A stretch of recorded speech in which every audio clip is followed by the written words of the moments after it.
All right, guys, number 44.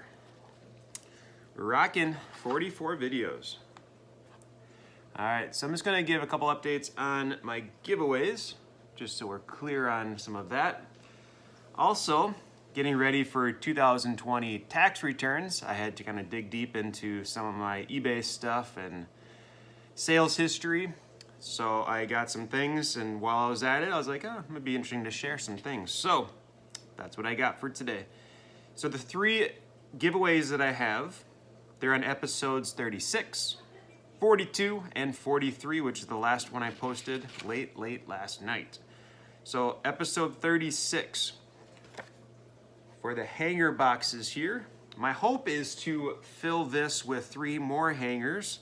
We'll see if I'm lucky at Target and Walmart. Probably not, but if I happen to find 3 more hangers, I will add it to that break on May 1st. So if you're interested in having a chance to win some free cards, no one's signed up for the White Sox yet. Okay, this guy's autograph, this is a current auction right now. So Yerman Mercedes, he's a 28-year-old rookie that started the season 8-for-8. Major league record. He's still doing good, still crushing home runs, he's still good. The chances of this card staying at $765 with a day left in 2 months from now, probably not. So if you're spending this much money on a card right now, that's totally hyped. I wouldn't do it. I wouldn't recommend that. So, but it is really cool to see rookie autographs on Market Movers. This was number 1 card, not the gold one, but the regular one. One thing that's neat about this card is he doesn't have a flagship card yet. This is his first card because he's a 28-year-old rookie. He probably signed with the White Sox in the last couple of years. Doesn't have a Bowman card. I can't find a Bowman card for him, a first Bowman. So this is truly his first card, which is super neat. Okay, that's why it's fetching this number. So I tell you this because on episode 36, no one has the White Sox yet. And what if I pull this card on May 1st? That'd be pretty cool. So, small chance, but you know it could happen. So, episode 36 of my videos, all you gotta do is pick a team. That's all you gotta do. No one's picked the White Sox yet. The 5 teams that have the most likes will be entered into this chance to win some cards. Episode number 42, Allen and Ginter giveaway. Pick one Allen and Ginter video or one card that you think will go up, like the egg card or the cryptocurrency card. What are you gonna take a chance on? Random comment on May 1st will win that. And then episode 43, Prism basketball cards. This card alone, if I were to sell it on eBay, I could sell it for about 80 to 100 bucks. There's also a Wilt Chamberlain and Kareem Abdul-Jabbar. This is the first issue of Prism for basketball. So 2012, 2013, it is an iconic set. Got 86 Fleer, 2003 Topps Chrome, 96 Topps Chrome. There's probably 5 iconic sets.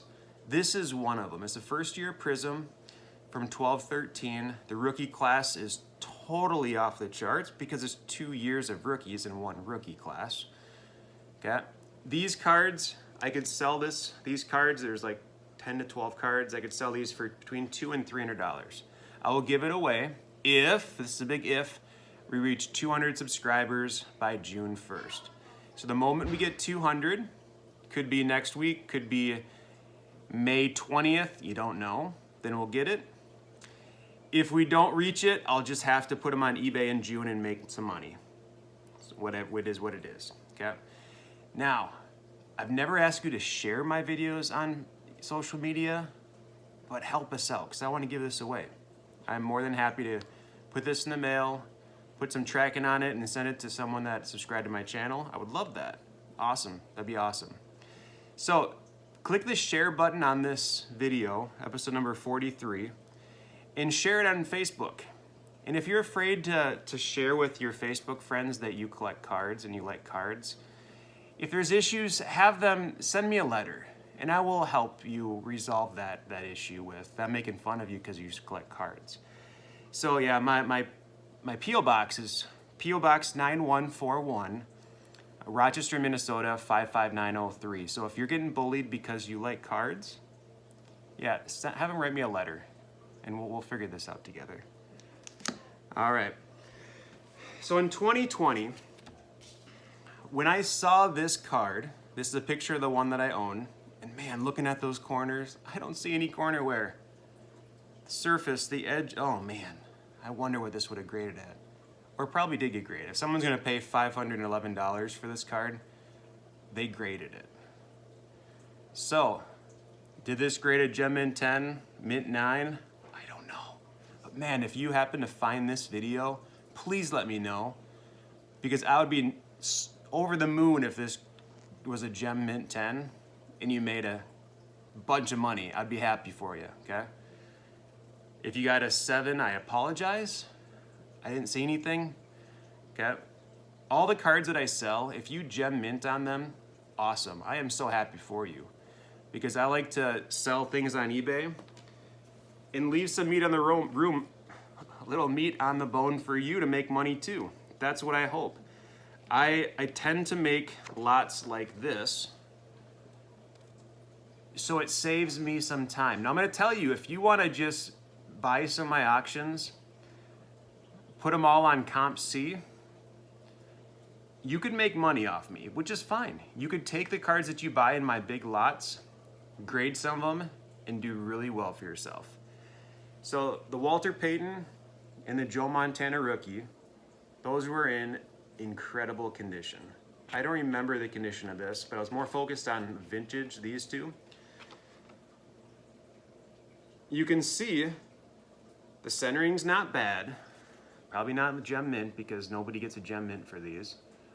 But those were in really, really good condition. So this card got 511. It might actually be the highest sale for all raw Ronald Acuna bat down cards. Could be.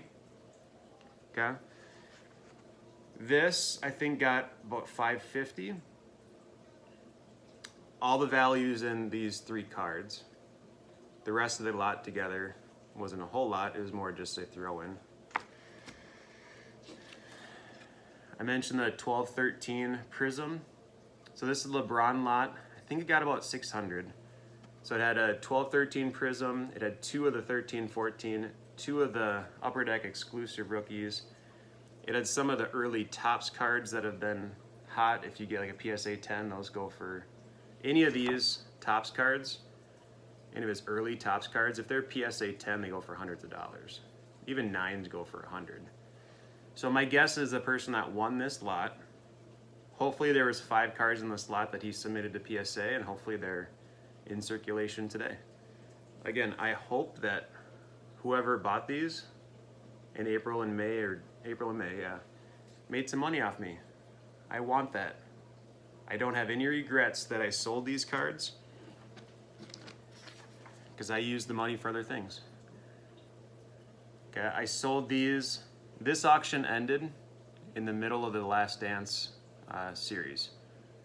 So I think I capitalized the best on the Pippen cards. All of the Pippins have actually continued to rise.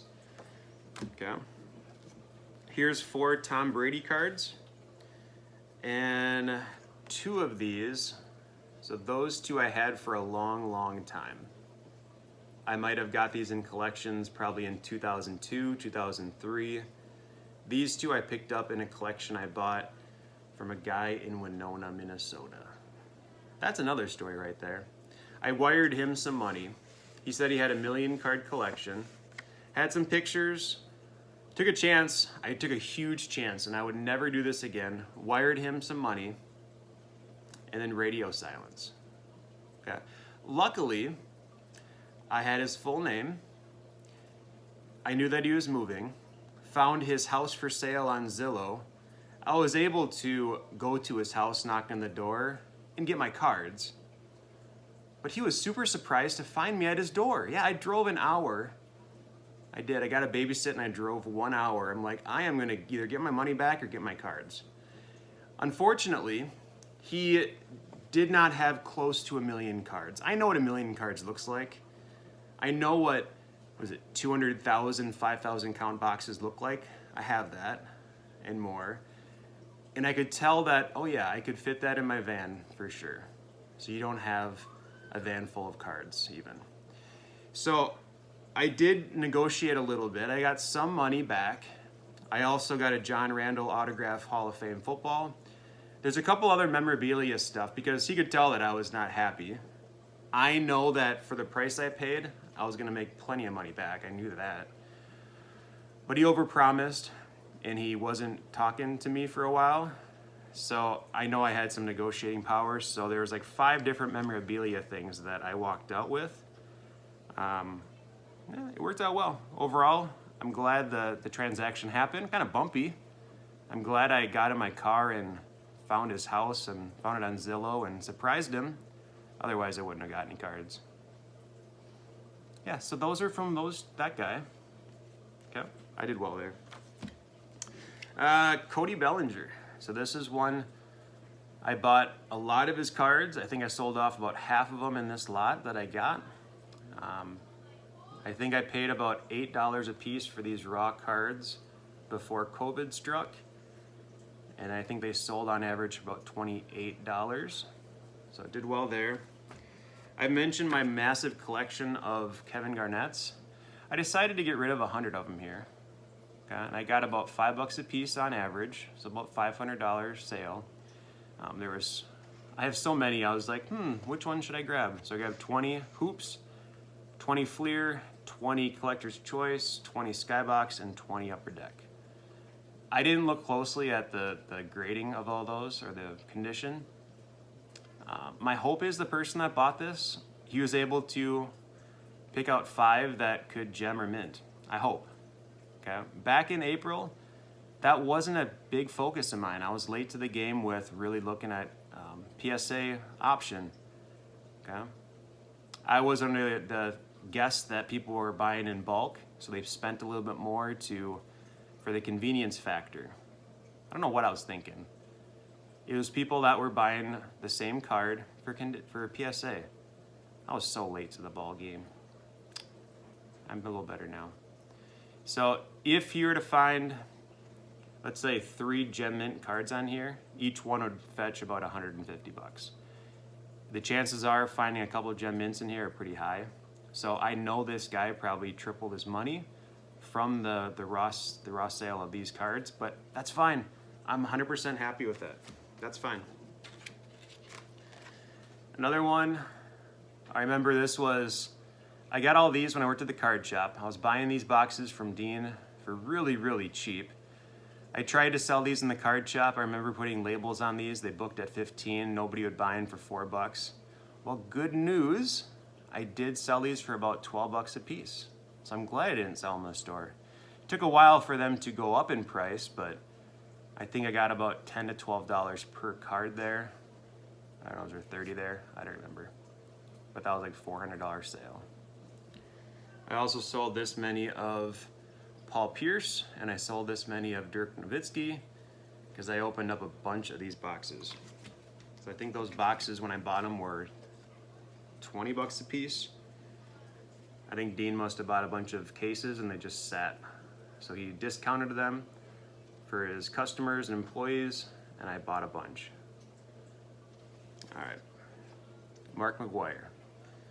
So I'm a 100% believer that 87 Topps is not his rookie. I can't stand it when people say it is. I'm all about the first Topps card. So before he was big in the major leagues, he was on the Olympic team in '85. I remember when I worked at the card shop, this card right here would go for hundreds of dollars. It was so amazing. When you buy as many collections as I do, you just pick up a lot of this card. I think I took out 3 cards that were in rough shape. So if they were noticeably PSA 6 or less, I just took them out. I didn't want to include them because I didn't want disappointed customers. So I remember with this, I remember taking out a couple of them that were not in good condition. I threw in some 87 Donruss, and this looks like a one of those box sets you get where you get 25 from Kmart Toys or something. 89 Upper Deck, just a really cool image, and then some 87 Fleer. This I sold when there was hype about a documentary coming out with McGuire and Sosa. So that was in May sometime. I know I got like $300 for this. I don't think I could get 150 today. I don't think so. Maybe I could, but I think with the hype of the documentary coming out with Sosa and McGuire, and it wasn't that good of a documentary, that after Last Dance, everyone's like, ooh, there's a documentary coming, so everything shot up in price. But, all right. Those are 9 of the 48 auctions I had in 2020, including the Kobe Bryant rookie lot that got $3,800. After eBay fees and PayPal fees and my shipping costs, I ended up with about $10,000 in sales with profit, $10,000 profit. I reinvested all $10,000 into a trampoline for my kids and eBay or cards. Like I was buying the Chipper Jones PSA 10s. I was buying the, who have I sold? The Mookie Betts PSA 9, Miguel Cabrera, Tops Traded BGS 9.5, the Griffey Autos. I reinvested about $8,000 into eBay in the months of March, April, May, and June. And the cards that I bought in those months are now some of the cards that I'm selling right now. So when I look at the $8,000 that I made from selling some of the stuff here, I can turn that 8 into about 15. I also look back at financial stuff, and I bought collections from 8 different people in 2020. One was Nick, and I buy a lot from Nick. So that's kind of a monthly purchase that I buy cards from him. And when I buy cards, it means that I get about 20 to 40,000 cards a month from him. I get a lot. So, because he goes to Wisconsin and he gets collections and cards from his friends, and then, so he makes money, I make money. It's a great little system we have. So yeah, that's my plan. When I eBay purchases in 2020 of about 8,000, let's say, I have already made back 3/4 of that with my Chipper Jones sales, the Mookie Betts Tops update, the Tops Traded Miguel Cabrera, and a lot of other things I've listed recently. Those are just quick flips that I made. And the stuff that I'm buying January, February, March, maybe it's this summer that I sell some of that stuff. Some is long-term hold. These are long-term hold. I'm not gonna sell these anytime soon. I see with the PSA stuff, I don't think people are gonna submit some of these cards anymore. So the pop count can't go up too much. If you can see a clear damage, like there's some damages on these, you can't tell with the tops as much, but you can tell with the select down here, and you can tell imperfections with the upper deck pretty good. So I feel like as the price of PSA goes up, the amount of cards of Jeter rookies from 93 they're not gonna go up as high. You're gonna see 9s and 10s go up. You're not gonna see other grades go up. So for me, getting that PSA 8 level, if you look at the tops, you won't be able to tell a whole lot of errors with these. Okay. So that's my strategy. Yeah, I think that's it. Only other thing I'll share with you today, I put these on eBay, got 99 cents. Actually, my friend picked it up. Part of me wishes, I wish he wouldn't have bid 99 cents because I had to give it to him for $1. I would have just rather kept it. But as these went away, I bought these for $4. So I don't know if that was the best purchase of my life. I sold 8 of them for $1, and then the next day I bought 8 of them for $4. Oh well, you live and learn. All right, that's it guys, thanks for watching. Ooh, I'm gonna keep it under 20 minutes. All right.